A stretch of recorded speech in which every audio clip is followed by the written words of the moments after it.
I made a video sometime last month when I was talking about this surrogacy of 18 before Nancy even made this video talking about the mother sharing a blood with the child. And people were like, how would they share blood? Is it your child? Why will you share blood? Is it your child? Why will you share blood with someone's child? I was like, but you, the mother, is the one carrying this child, even though the child does not belong to you. But this child is actually eating and feeding and the bloodstream and all that. They say, the oversabi people wey sabi modern science said yes, they cannot share blood, but she answered that question in this particular video. And again, I even made mention of having sex, that you cannot have sex, but depending on the contract you had. But here she said yes, you can actually have sex with another person, that if the agency approve it. Yes, you can, but not having sex with the father of the child, no, because the surrogate mother remain anonymous, so the person don't know them. That's why you need to go through agency. Okay guys, listen to what she have to say, because she said a lot in this particular video. Thank you for watching. Feed exclusively at the moment. I am supplementing with formula, but I'm happy that I am able to breastfeed. Your agency should be able to tell you or manage that situation. My agency did. When my surrogate was around 4 months, they contacted me and said, you know what, it's time to start. So that's that for that. Another one is, Nancy, what if the surrogate claims your baby in the future? And what if the married surrogate's partner refuses to consent or tries to claim your child? Now, the thing is, it is not an independent surrogacy. That is why there is an agency, okay? If there's no middleman between you and your surrogate, you can end up with so many issues. Now, surrogacy is legal in Nigeria. The paperwork involved in surrogacy, if you see it, in fact, it can even get you scared. The agency that I use, they usually use single mothers, people that are single, that are not in relationships, because of the complexities, it just depends on the agency you are using. My agency uses mostly single women that have given birth to children, okay? So that also answers the concern that some people have when it comes to are you going to be worried about your surrogate having sexual activities while pregnant with your child? The truth is, when you are pregnant by yourself, you will have sexual activities, okay? So you cannot stop a human being from having sexual activities. The thing is, the first trimester, because it is a medicated pregnancy, the first trimester is usually protected.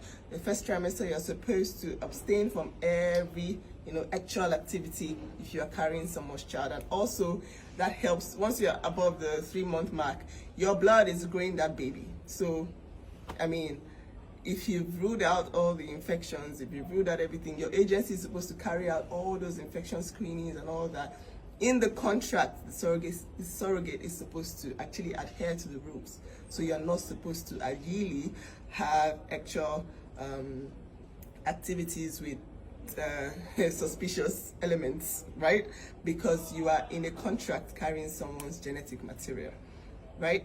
And the person cannot in any way claim the child in the future, because it is not the person's child. It's not the surrogate's child. The surrogate cannot run away with your child. That's why you need to find an agency that manages them from the beginning till the end, okay? My agency manages them closely to the point that all their medications are taken at a certain time every day. They make sure of that, okay? They even have like a facility. If they want to stay there, they can stay there, just so that they are easily managed, and they have people, chaperones, that help to remind the surrogates, okay, so it's time for your medication. It's a process that requires like a hands-on approach. They cannot claim your child because legally that would be a crime. They could be in prison for that, and yeah, it's not possible. By law, it is impossible for anybody to claim your child when they have signed and when they are under close monitoring. There is no communication whatsoever with you and your surrogates. You don't get to. The only thing I know about my surrogate is her name, her first name, and the results of all the tests that she did. That's pretty much all I need to know. That's the good thing about going through a proper agency. All right, that gives you rest of mind. No legal issues can come up at the end of the day. And like I said, use an agency that prioritizes less drama for you, right? So the third question is, what type of screening does the agency provide? So now the agency takes the surrogate through several tests, like I said, the infection screenings, all the tests on the womb to be sure that the womb is fibroid free, all that stuff. So many things that come into play. Again, you cannot possibly cover all this as an individual. You need to go through people that know exactly how to manage the situation. Get what I mean? So does the surrogate live with their family or they live with the agency? I think I answered that. Nobody is under any prison, okay? If you are a single person, you've had children, and you want to help a family carry their child, the agency, if you have a proper agency, they actually offer you money to get an accommodation, or they accommodate you if you do not have like a proper accommodation that doesn't expose you to any sort of environmental issues like malaria or any infections. Of course, the surrogate has to be drug and alcohol free. There's so many tests that go into you can't just wake up and say you want to carry somebody's child. If you have a history of drug abuse, alcoholism, and all that stuff, even though you are a single person, the environment you live in has to be safe for both you and the child. How much did you pay for your surrogacy? I'll tell you something. I'm not going to tell you any price because I honestly, I know that what I even paid is not the same thing as what people that are doing next year are going to pay because of the economy of the country. What I'll tell you is that Nigeria is one of the most affordable countries in the world to do this stuff. One of the most affordable in the world.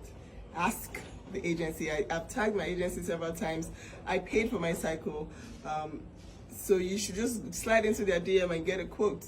Tell them, I want to know how much it will cost me to do this. All right, there's no harm in asking, but I cannot tell you a price, but I know for sure that is one of the most affordable in the world, Nigeria.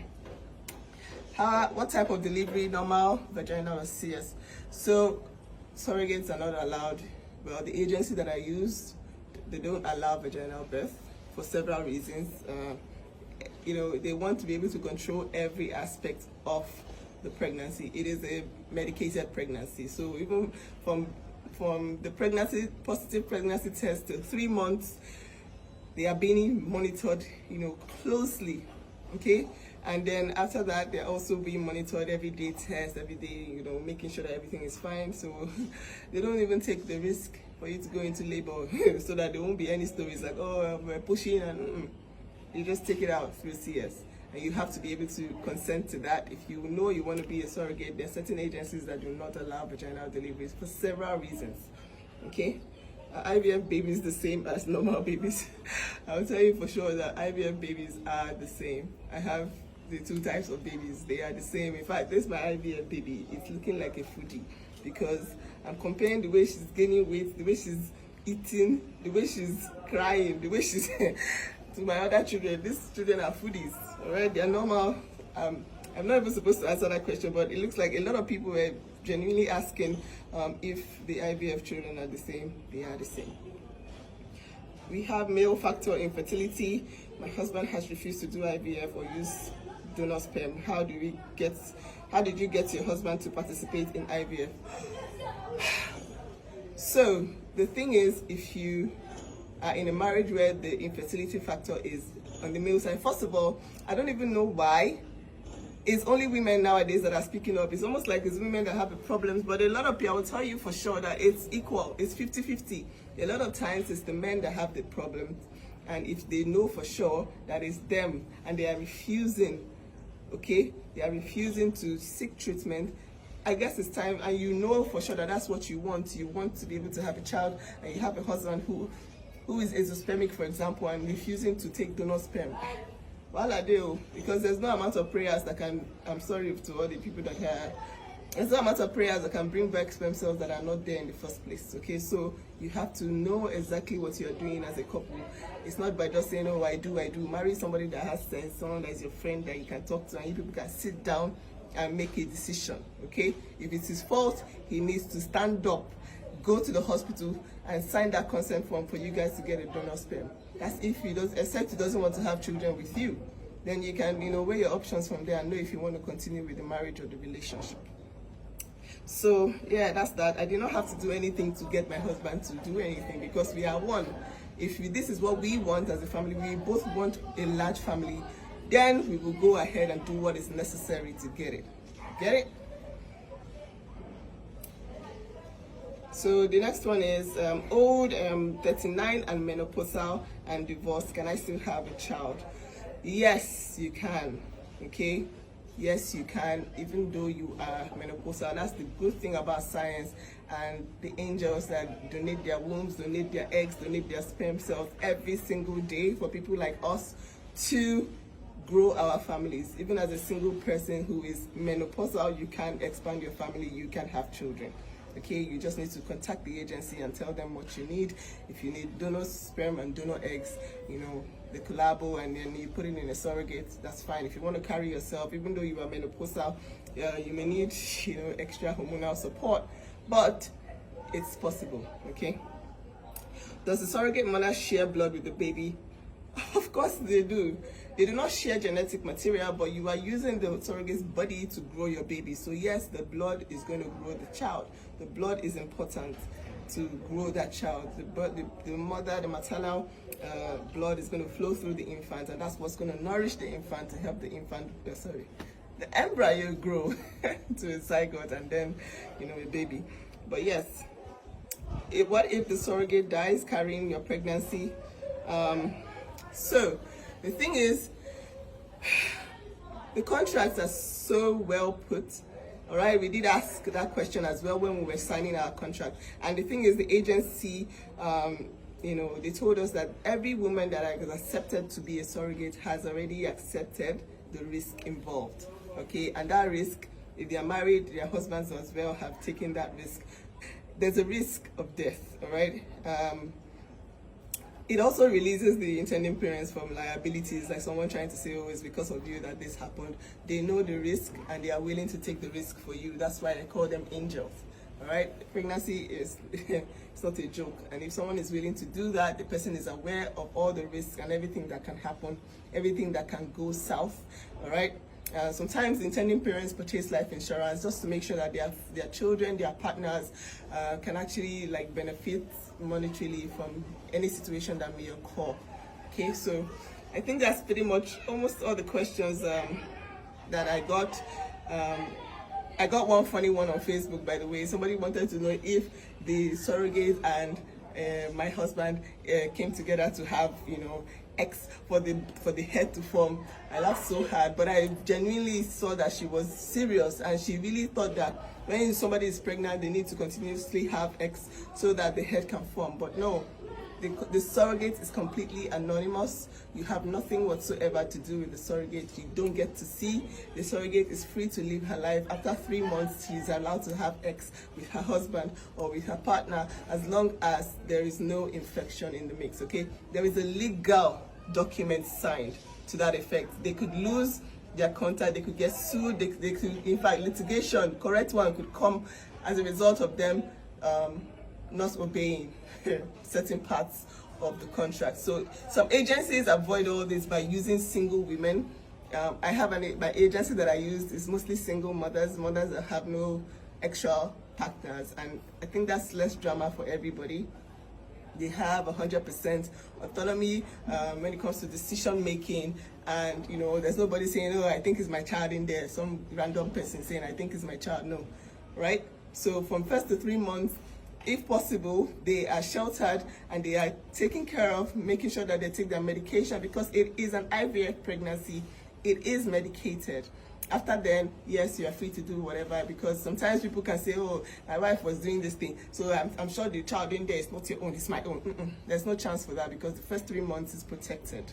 If you use a proper agency, that can never happen, all right? So there you have it. If you have more questions, let me know, but I think this is the end of the part series. I just wish you all the best. Like I said, this is purely educational. If you have a problem Listen, you're married, you've married 1 year, no baby. Listen to me. Do not take it for granted. Go to a hospital and get checked. From getting checked, start doing something. All right, be proactive about your lifestyle. Oh, and a lot of people wanted to know the supplements that I was on. I had vitamin D for sure. I cannot tell you, I cannot prescribe supplements. That's the thing. People don't realize that PCOS is different for everybody. You have to know which nutritional deficiencies you suffer from. Most of the people with PCOS have vitamin D deficiencies. So if you're not on that, go and get on vitamin D ASAP. All right, I was deficient in certain, vitamins, and I took that, but I'm never going to come here and tell you that that's for the general population, because I saw a gynecologist, I saw a nutritionist, I saw a dietitian before I even started my journey. All right, so please do the needful. I am not a physician. I will not give you medical advice.